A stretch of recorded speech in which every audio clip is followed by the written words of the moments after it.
नमस्कार, मैं हूं आपके साथ मयंक मिश्रा। आज 15 तारीख है। पिछले 12 घंटे के अंदर ईरान, अमेरिका, इजराइल से जुड़े सारे अपडेट्स हम आपको देंगे। लेकिन उसके पहले एक छोटा सा जिक्र मैं करना चाहूँगा। आज मुझे अचानक जो है वो मुंगेरी लाल के हसीन सपने, एक सीरियल आया करता था टीवी पे, हम उसे देखा करते थे। छोटे थे हम लोग तो वो सीरियल देखते थे। उसमें मुंगेरी लाल जो होता वो रोज़ एक सपना देखता और उसमें सपने में बड़ी अच्छी अच्छी चीज़ें देख रहा होता, बड़ा खुश हो रहा होता। लेकिन आखिरी में जब सीरियल ख़त्म होने वाला होता तो कोई आके मुंगेरी लाल को उठा जाता, उसे जगा देता और मुंगेरी लाल को अचानक महसूस होता कि भाई मैं जो देख रहा था वो तो ख्वाब था, हकीकत नहीं, और मैं सपने में ही अच्छी अच्छी बातें देख रहा था। और मुंगेरी लाल जो है वो आखिरी में जाग जाता। तो अब ये विचार कैसे आज मुझे क्यों इतने पुराने सीरियल की याद आई? हो सकता है वो एक मैंने बयान पढ़ा डोनाल्ड ट्रंप का। उसमें वो कह रहे हैं कि मैं जल्दी ही हॉर्मूज को अमेरिका का हिस्सा बनाने जा रहा हूँ। यानी मैं अमेरिका की टेरिटरी घोषित करने जा रहा हूँ हॉर्मूज को मैं अमेरिका में मिलाने वाला हूँ। इस तरह का बयान आया उनका। Trump says he will make strait of Hormuz a US territory pretty soon. मैं जल्दी हॉर्मूज को जो है अमेरिका की टेरिटरी बना दूंगा। और उसके साथ उन्होंने ये भी कहा कि हम ईरान के खिलाफ जो है अब तक का सबसे बड़ा इकोनॉमिक ब्लॉकेड करने जा रहे हैं और ईरान के खिलाफ आर्थिक जो प्रतिबंध है वो सबसे स्ट्रांग होंगे और जो ब्लॉकेड है इकोनॉमिक, कोई जहाज़ अंदर नहीं जाने देंगे। ईरान की इकॉनमी को जो है हम बुरी तरह से दबाव में ले आएंगे। इस तरह के बयान उनकी तरफ से आए। तो अब ये जो बयान है कि हॉर्मूज को लेकर जो डोनाल्ड ट्रंप ने कहा, उसको लेकर फिर ईरान की तरफ से जवाब भी आ गया। ईरान की तरफ से जो ईरान के डिप्टी फॉरेन मिनिस्टर है काजिम गरीबाबादी साहब, उनकी तरफ से उन्होंने कहा कि हॉर्मूज ईरान का था, ईरान का है और ईरान का ही रहेगा। बात नंबर 1। और बात नंबर 2, उन्होंने ये भी कह दिया कि ईरान की सेनाएं तब तक हॉर्मूज को ब्लॉक करके खड़ी रहेंगी जब तक अमेरिका यहाँ से अपनी सेना लेकर वापस नहीं चला जाता। तो ईरान की तरफ से ये जो ख्वाब देख रहे हैं डोनाल्ड ट्रंप, तो ईरान ने अचानक जगा दिया उन्हें कि होश में आ जाओ, नींद से जाग जाओ और देख लो कि आप क्या कह रहे हो। तो ये हॉर्मूज को लेकर आज बड़ा सोशल मीडिया में सब जगह ट्रेंड हो रहा है बयान, जिसमें डोनाल्ड ट्रंप कह रहे हैं कि मैं हॉर्मूज को हिस्सा बना दूंगा। हकीकत क्या है? हकीकत सुन लीजिए जरा। हकीकत क्या है? यूएई के एक और जहाज़ को ईरान ने ओमान के पास ठोक दिया है। वो जहाज़ तबाह हो गया है। 2 जहाज़ जो परसों तबाह हुए थे वो एक अलग बात है। जो परसों जो 2 जहाज़ तबाह किए गए यूएई के, वो अलग बात थी। ये लेटेस्ट हमला है, नया हमला है। Tension in the straight of Hormuz have escalated again after the United Arab Emirates state owned oil company ADNOC reported that one of its vessel came under attack while transiting the strategic waterway on August 14। 14 तारीख की रात को UAE का एक जहाज़ जो कि Oman के पास से गुजर रहा था, उसके ऊपर हमला होता है और उसको जो है जहाज़ को तबाह कर दिया जाता है। यानी ये यूएई के जहाज़ के ऊपर, अगर हम पिछले बात करें 48 घंटे की, तो ये चौथा जहाज़ है यूएई का जिस पर हमले की खबरें हैं। उसमें एक जहाज़ तो बहुत ही, जो पहला हमला हुआ था जहाज़ में, उस पर 4 बैलिस्टिक मिसाइल्स दागी, 4 missiles, anti ship missiles, ballistic नहीं, एंटी शिप मिसाइल्स दागी गई थी। और वो जहाज़ पे इतनी भयंकर आग लगी थी कि अमेरिका की नेवी जो है वो किनारे पर खड़े होकर सिर्फ देखती रह गई कि क्या हो रहा है। उसके बाद फिर 2 जहाज़ों पर हमला हुआ और कल फिर जो है एक जहाज़ पर हमला हो गया। यूएई की सरकारी तेल company Abu Dhabi national oil company यानी ADNOC ने बताया कि उसके एक जहाज़ पर स्ट्रेट ऑफ हॉर्मूज से गुजरते समय हमला हुआ है और उन्होंने इसकी जानकारी दी है और बताया है कि किस तरह से हमला हुआ वगैरह वगैरह, और उसकी फिर आलोचना की गई है। अब यूएई ने इसको लेकर ईरान पर निशाना साधा है और ये आरोप लगाए हैं कि जिस तरह से हमले हो रहे हैं इसे फ़ौरन रोकिए वरना ठीक नहीं होगा। अब ये बात बिल्कुल वैसे ही है जो मोहम्मद बिन सलमान कह रहे हैं। सऊदी के ऊपर भी लगातार हमले जारी हैं। जो हूती की तरफ से नए दावे आए और नई तस्वीरें सामने आई हैं वो देखी होंगी आपने। अरामको के ऊपर बताया जा रहा है कि फिर 3 ड्रोन स्ट्राइक्स हुई है और उसमें अब तबाही की तस्वीरें भी सामने आने लगी है। और जो तस्वीरों में दिख रहा है कि अरामको का एक बड़ा हिस्सा ऑयल रिफाइनरीज का तबाह है और ऐसा लगता है देख के कि ये तबाही, अगर ये खबरें देखिए, अभी तक ये पुष्टि नहीं हुई है कि तस्वीरें सच है कि नहीं, लेकिन अगर ये तस्वीरें सही हैं तो ये हमला सिर्फ ड्रोन से नहीं हुआ, ये बैलिस्टिक मिसाइल अटैक था। दोनों में अंतर होता है। जब ड्रोन से नुकसान होता है, आग लगती है, उसकी तबाही, और जो बैलिस्टिक मिसाइल गिरती है उसकी तबाही में काफ़ी अंतर होता है। जो एक्सपर्ट्स हैं वो समझ सकते हैं उसको देख के। तो अभी ऐसा लगता है कि अरामको में जो है वो मिसाइल्स भी गिरी हैं, सिर्फ ड्रोन स्ट्राइक नहीं हुई।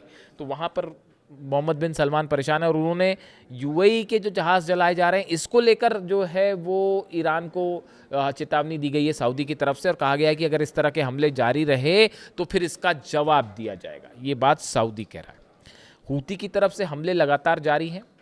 लाल सागर में सऊदी के जहाज़ों पर हमला हो रहा है, पोर्ट्स पे हमले हो रहे हैं और सऊदी की सेना दूसरी तरफ से हमले कर रही है यमन की सेना के साथ मिलकर जो हूती के खिलाफ है। और बताया जा रहा है कि 30 लड़ाकों की मौत हुई है जिनको दफनाया गया, उसकी तस्वीरें भी बाहर हैं। यानी आप देखिए एक बड़ी जंग सऊदी और हूती के बीच में छिड़ चुकी है, जो दोनों तरफ से लगातार स्ट्राइक्स हो रहे हैं, हमले हो रहे हैं। समंदर बंद है, बाबल बंदेब बंद है, लाल सागर बंद है और अब यूएई के जहाज़ जो है वो हॉर्मुज़ में निशाना बनाए जा रहे हैं। देखिए जिस स्ट्रैटेजी पे हूती काम कर रहा है, जिस स्ट्रैटेजी पे ईरान काम कर रहा है, ये बिल्कुल एक जैसी है। जिस स्ट्रैटेजी पे पुतिन काम कर रहे हैं वो भी इन्हीं की तरह है। उस पर मैं अलग से बात करूँगा। इशारा फ़िलहाल समझ जाइए कि हूती, ईरान और रूस जिस तरह से मुकाबला कर रहे हैं, वो यूक्रेन का मुकाबला कर रहे हैं, ये सऊदी का और ये बाकी अमेरिका और अरब देशों का ईरान मुकाबला कर रहा है। जो स्ट्रैटेजी अपनाई गई है ये एक जैसी है। इस पर हम अलग से बात करेंगे। खैर, अब ये जहाज़ पर हमला है यूएई के, यानी यूएई सऊदी दोनों निशाने पर हैं। वहाँ पर खबरें आ रही हैं कि देशों की सेना बनाने की जो प्रक्रिया है वो शुरू हो गई है, उसे तेज कर दिया गया है और कई देशों की सेना जो है वो जल्दी ही आपको एक फॉर्मेशन के रूप में दिख सकती है, समंदर में देखी जा सकती है, जिस तरह से सऊदी पर हमले हो रहे हैं। इसके अलावा देखिए एक और अहम खबर अब्राहम लिंकन को लेकर है। जो वो खबरें आई, जिस तरह से आपने देखा कि अब्राहम लिंकन में जो है वो सुसाइड्स की खबरें आई, अब्राहम लिंकन में जो है वो फौजी आपस में भिड़ गए, अमेरिकी फ़ौज आपस में भिड़ गई, हाथापाई हुई और चाकू चले, उसमें कई लोगों की मौत की खबरें आई। बताया जा रहा है कि वहाँ खाना नहीं है, उस पर पीने का पानी नहीं है, साफ़ सफाई के इंतज़ाम नहीं है। इस तरह के तमाम खबरें आई। अब उसको लेकर अमेरिका में अच्छा खासा घमासान छिड़ा हुआ है। अब देखिए ये किसी को भी लग सकता है कि भाई अब्राहम लिंकन इतना बड़ा एयरक्राफ्ट कैरियर है, 5000 लोग हैं उसमें, तो उसमें इतने हालात बिगड़ कैसे गए, हालात इतने ख़राब कैसे हुए। देखिए नॉर्मल खबरें आपको मिल जाएंगी कि भाई अब्राहम लिंकन में हालात ख़राब हैं, सैनिक कह रहे हैं हमें वापस भेज दीजिए वरना हम सुसाइड कर लेंगे और हम ईरान के खिलाफ नहीं लड़ना चाहते, इस तरह के बयान। लेकिन सवाल ये होता है किसी भी खबर के पीछे कि ये सिचुएशन आखिर आई कैसे। इस सिचुएशन आने की सबसे बड़ी वजह 2 सेंटर्स ऐसे हैं। एक तो बहरीन, जहाँ पे 5th फ्लीट का ऑफिस है, 5वां बेड़ा है अमेरिका का, ये जगह, और दूसरा फुजेरा, यूएई का फुजेरा। ये 2 जगह ऐसी हैं, फुजेरा पोर्ट से और बहरीन में 5वें बेड़े का जो हेडक्वार्टर है, यहाँ से जितने अमेरिका के जंगी जहाज़ अरब सागर में, हिंद महासागर में या हॉर्मुज़ के आसपास होते हैं, उनको खाने पीने का सामान पहुंचाना, रसद पहुंचाना, हथियार पहुंचाना, जो भी लॉजिस्टिक सपोर्ट है वो सब पहुंचाने का काम ये 2 जगह से होता था। बहरीन के 5वें बेड़े के ऑफिस से और दूसरा फुजेरा पोर्ट से। अब हुआ क्या, ईरान ने इतनी बैलिस्टिक मिसाइल मारी हैं कि बहरीन का 5वां फ्लीट पूरी तरह से तबाह है। वहाँ पर किसी और की मदद तो छोड़िए, अपनी खुद की मदद नहीं कर पा रहे वो। रनवे तबाह है, जो अलग अलग हैंगर्स थे वो तबाह हो गए, फ्यूल स्टेशंस थे वो तबाह हो गए, जो साजो सामान रखा हुआ था भाई जो आप भेजोगे सैनिकों के लिए, वो सबके सब जला दिया गया बहरीन में। वैसे ही हाल फुजेरा का है। फुजेरा के ऊपर इतनी ज़्यादा स्ट्राइक्स हुई हैं कि वहाँ पर जो है अब वो इस हालत में नहीं है कि वहाँ से जो है अमेरिका के सैनिकों की मदद के लिए कोई बैकअप प्लान तैयार हो या कोई बैकअप वहाँ से भेजा जा सके। यानी ये दोनों मुख्य जगह थी, ये दोनों को पैरालाइज कर दिया गया, बहरीन के 5th फ्लीट के ऑफिस को और फुजेरा पोर्ट पर जो अमेरिका की सेना से संबंधित मिशन चलते थे। इसका नतीजा क्या हुआ, इसका नतीजा यह हुआ कि अमेरिकन फोर्सेस ने अपना हब जो है वो डिएगो गार्सिया को बना लिया। अब जो मदद भेजी जाती है वो डिएगो गार्सिया से भेजी जाती है, या जो साजो सामान है वो डिएगो गार्सिया भेज दिया गया है, वहाँ से चीज़ें मैनेज होगी। अब उसका डिस्टेंस है करीब 3.5 से 4,000 किलोमीटर। तो जो चीज़ फुजेरा से सप्लाई आसानी से हो जा रही थी, बहरीन से आसानी से सप्लाई हो जा रही थी, अब 4,000 किलोमीटर से कोई चीज़ अगर सप्लाई होगी तो उसमें वक्त तो लगेगा ही और वो सही समय पर नहीं पहुँच पाएगी। इसीलिए हालात, और दूसरी तरफ से ईरान ने ब्लॉकेड किया हुआ है, अबू मेहदी मिसाइल्स फायर कर रहे हैं, अंडर वाटर ड्रोन फायर कर रहे हैं, जहाज़ों का हाल क्या आप देख लीजिए। तो ऐसी सिचुएशन में अब्राहम लिंकन को लेकर जो खबरें चल रही थी उसमें काफ़ी हद तक खबरें सही पाई गई हैं, जैसे ईरान के दावे थे, और यही वजह है कि अब्राहम लिंकन को अब वापस भेजा जा रहा है और जॉर्ज डब्ल्यू बुश जो नया दूसरा जो एयरक्राफ्ट कैरियर है वो उसकी जगह लेगा।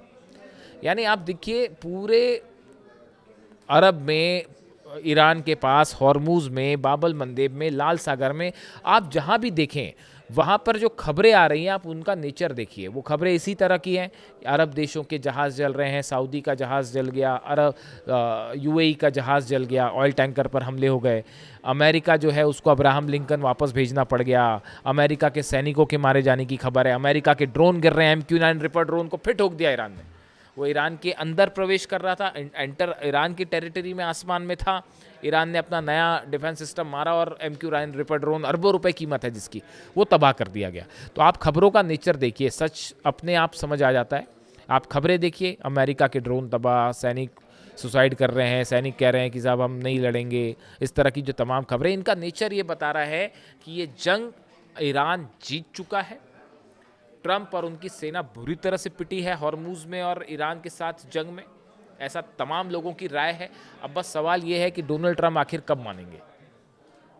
जब तक फोर्सेस खड़ी हैं, देखिए ईरान की तरफ से स्ट्रैटेजी बदल दी गई है कि अब जो है वो एक ऑल आउट प्रेशर बनाया जाए अमेरिका के ऊपर, ताकि अरब से बेसिस खाली करके अमेरिका वापस जाए। इस पॉलिसी पर ईरान काम कर रहा है और इसी के चलते हॉर्मूज़ बंद है और लाल सागर बंद है और दबाव में है डोनाल्ड ट्रंप और अमेरिका। और इसीलिए अब ये रणनीति बनाई कि जंग नहीं कर सकते तो बाहर जहाज़ लेके खड़े हो जाओ, इकोनॉमिक ब्लॉकेट करो।